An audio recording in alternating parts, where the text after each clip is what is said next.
nyatanya dirinya, zohirnya dirinya, itu yang disebut namanya nur. Nah, siapa nur itu? Nur ini yang disebut namanya wujudullah. Itu dia. Nur ini yang disebut wujudullah itu. Apa artinya wujudullah? Itu wujud Allah itu. Atau disebut juga nur itu disebut namanya apa? Ainullah. Apa artinya itu? Nyatanya Allah. Atau disebut juga hakikatullah. Artinya sebenarnya Allah itu nur. Kalaulah dikatakan nur itu wujudullah, ainullah, hakikatullah, lalu apa makna nur itu? Jangan Bapak Ibu pahami pula nur itu cahaya hitam, merah, putih, hijau baru meletus balonku. Jadi nur ini bahasa metafora, bahasa kias. Jadi kalau Allah memberi hidayah, Allah memberi petunjuk, Allah menggunakan bahasa nur. Wa may yu'min billahi yahdi qalbahu yahdillahu linurihi may yasha. Barang siapa yang benar-benar beriman kepada aku, yakin dia bertuhan kepada aku, tak ragu dia, tak bimbang dia. Yahdillahu linurihi may yasha. Allah akan memberi hidayah ke dalam hati kita itu dengan nur, supaya dengan nur itu teranglah rahasia dirinya itu yang sebenarnya. Maka nur itu jangan diartikan dengan cahaya, Bapak Ibu. Nur ini artinya terang, itu maksudnya. Terang itu adalah jelas. Jelas itu maksudnya adalah nyata. Nyata itu maksudnya adalah wujud. Maka segala yang wujud, segala yang nyata, segala yang jelas, segala yang terang, itu yang dikatakan nur. Ini nyata nak ini? Nur ini. Ini terang kah ini? Nur itu. Nah sekarang, apakah yang terang itu nur atau yang terang itu Allah? Apakah yang terang itu nur atau yang terang itu Allah? Allah lah sebenarnya yang dikatakan yang terang itu. Allah lah sebenarnya yang dikatakan yang jelas itu. Allah lah yang sebenar nur. Bukan nur itu yang jelas, tapi yang jelas itu adalah Allah. Allah itu yang nur. Maka disitulah Allah menjelaskan dirinya sebagai nur. Allah, nih, Allah nurus samawati wal ard.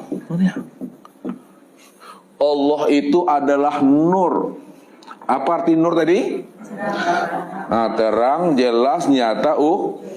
Allah itu nyata, terang, jelas, wujud. Wujud nyata, terang dan jelasnya itu pada sekalian langit dan sesi alam ini wujudnya. Sesi alam ini itulah nur itu. Apapun bentuknya, apapun namanya, apapun rupanya, besarkah dia, kecilkah dia, itu nur itu. Maka sesi alam itu disebut nur. Disitulah rahasianya. Allah menjelaskan, aku ini Allah. Aku nyata, aku terang. Nyata dan terangnya aku pada sekalian langit dan bumi ini. Itulah aku itu Tuhan. Ini memahaminya. Yang kedua Bapak Ibu, setelah Bapak Ibu paham untuk mengenal akan dirinya itu melalui nur, karena nur itu yang disebut nama wujudullah, ainullah dan hakikatullah, maka nur ini pula lah yang disebut dengan baharu. Apa? Di mana letak baharunya itu? Nur itu yang dikatakan baharu karena dia telah zohir, dia telah nyata, dia telah wujud. Jadi kalau dia telah wujud, dia telah nyata, dia telah zohir, maka disebutlah baharu. Tapi kalau dia belum wujud, dia belum nyata, dia belum zahir, maka disebutlah namanya qadim. Jadi kalau dia telah wujud, dia telah nyata, dia telah zahir, maka disebutlah baharu.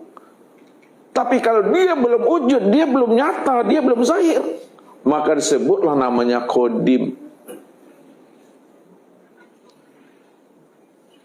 Ya, disebut qadim dia belum zahir, itu bahasanya. Disebut qadim dia belum wujud, qadim namanya. Tapi setelah dia zahir, disebutlah zahirnya itu baharu. Atau disebut juga namanya dengan makhluk. Nah, itu dia.